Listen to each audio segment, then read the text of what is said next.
Thank you very much. Indeed. Abraham, I want to ask you something here. I guess the reason I give for it is raised in the era and the conditions that I was raised in. Like if we wanted water at home, we had to haul it a long way away, drinking water or cooking water. If we wanted to heat anything, I had to go cut down and cut up trees and build fires, and the same thing with for lights and so on and so forth. And so I I had this thing that I didn't want to waste anything. And so now I live in an era that, you know, I go behind Esther turning off lights and turning off water running and, you know, and turning off the engine rather than let it run. And I find myself not wanting to waste those resources. And yet, on the other hand, there's the other side of me, and I look at how many millions of dollars I've spent in the last few years, and I don't really keep much of anything for myself. It's just turning this stuff over for, you know, like things that, like you were just saying, a trip around the world, you end up with nothing, no things, but you spent the money. But then I look as Esther and I spend so much money, and I watch all the people that get employment, you know, and all the people that have jobs and all the things that they're doing, and I'm thinking, well, we're just all turning over our talent. Esther and I put in our hours doing this, and then we swap it for their hours, but we use dollars, you know, as an exchange medium for this swapping back and forth.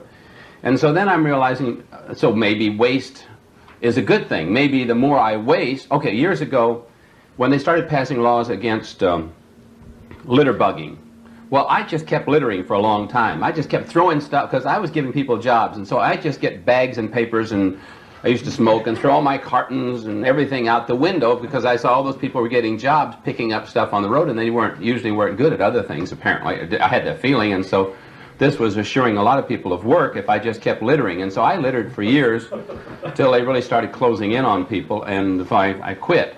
So I'm always torn between this waste kind of thing and some sort of saving, a conserving of things. Can you clear my mind up? Am I better off to just do this thing waste without thinking of it as waste instead of thinking of it, and instead thinking giving lots of people a lot of work? Well, the word waste is a valve closer. Yeah, that's what I'm finding. I'm getting more uncomfortable with the word all the time. But think about this. Now, when you realize that there is a never-ending stream, right, and you realize how good it feels for the stream to flow through you, doesn't it make you want to flow the stream? Yes. In other words, we're on to something really important here, because it's a basic blockage or hindrance for the majority of people who are sharing your planet, and it is the feeling that there is not enough. Right. And what does that... Now, what did you hear us talking about yesterday as we were talking about the difference between your inner being, the non-physical counterpart of you, the non-physical source of that which you are, and those of you who are physically focused? The only difference worth mentioning is that your non-physical self can view contrast without crossing the line into lack, where physical beings easily cross the line into lack. Lack meaning disallowance of the energy flowing. So this is the same subject that we're talking about. In other words, when you look around, now let's talk about the reason you would not want to waste water is because you would not like to run out of water, or you would not like somebody else to run out of water. And then we say to you, this is perfectly balanced from a broader perspective, don't worry about it.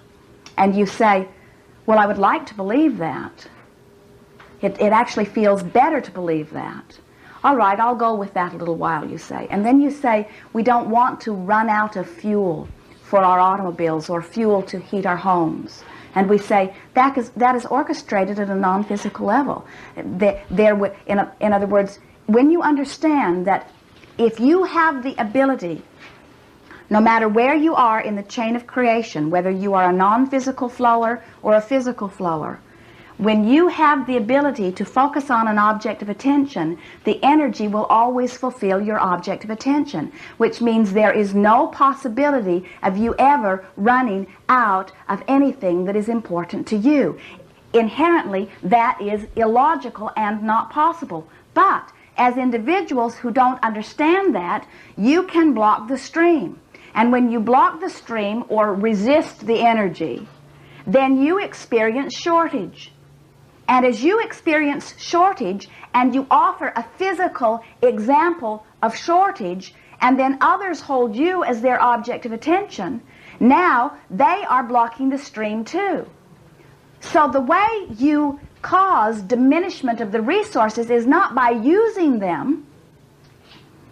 The way you cause diminishment of the resources is by assuming lack, experiencing it, offering the example of it so that others follow your example. Okay. And the big thing, though, and in my personal experience, the reason I'm bringing this up is not worldwide conservation, but is how much work, I still remember how much work it was to get a gallon of water into the house, or to the chickens, or to the pot where we boiled our clothes, and how much work it was to get wood under the pot that we boiled our clothes in, or wood in the stove that we heated or cooked with. We recall a few years ago, we encouraged... And so I'm trying to get, I guess part of me is not wanting to create all that work. Truly. And then another part of me says create work because people need work. And want it. Yeah. There is a perfect balance of those who are wanting to participate. Yeah. We remember a few years ago when you and Esther turned off your electricity and turned off your gas supply, and just for the fun of experiencing what it would be like to be self-sufficient. You did not haul your water, but you were very frugal about it, wanting to get a sense of how much water you were using. And what we saw happen when the two of you did that was not that it amplified a sense of shortage, but that it emphasized your feeling of appreciation for the pipeline of resources. We remember Esther standing in the grocery store one summer. It was the summer after the two of you planted your first garden. And she realized how much energy was involved in the planting and in the tending and in the harvesting and in the preparing and in the storing of the food. And we remember her standing in the grocery store where an unbelievable variety of fruits and vegetables had been beautifully arranged. And she stood there and cried tears of appreciation at the extraordinary system of distribution that you all have evolved to. She did not feel lack at her inability to produce all of that on her own. She instead applauded the ability that you have all achieved in your working together. And for the first time, she really understood what we've been talking about this perfect balance, that you come forth as beings with non-physical intentions of such extraordinary and perfect balance, not all intending to be the same, but intending to bring your special desires and talents and expectations into this melding pot of ideas for the upliftment of the whole. It is man's desire to make everybody same that is also at the heart of this idea of shortage. In other words, this idea that I wouldn't want to do that, so I don't think anybody should want to do that. And we say you just can't think for all of them, except that the balance is perfect. Play your part, and you know what your part is because your heart sings when you do your part. And you feel uncomfortable when you're off your track. So do follow your bliss, follow your heart, let your joy guide you, and assume that everybody else is doing the same. And discover the bounty, the endless bounty that is here for all of you. Well, then in summary, is it possible to waste anything? No. I can't possibly waste money. No. Even if I throw it in the ocean, I haven't wasted it. Or Try it. Take any substance that exists here and try to get it out of this atmosphere. You can't even jettison it away. You cannot waste. Waste your water. We'd like to see you. Waste some water. We'd like to see you take 10 million gallons of water and treat it in a way that it is forever unusable to this time and place. You cannot do it. The water balance of this planet is perfection and continues to be so, you see. When you all worry about overpopulation, we all laugh. Not at you, but in amusement at your unknowing concern, as if you have any real control over population. You think it is you that puts the impulse in the physical being? In other words, you think you're in on the timing of conception? You think that you could actually sterilize enough of them or orchestrate enough legislature that you could actually even influence the population of this planet?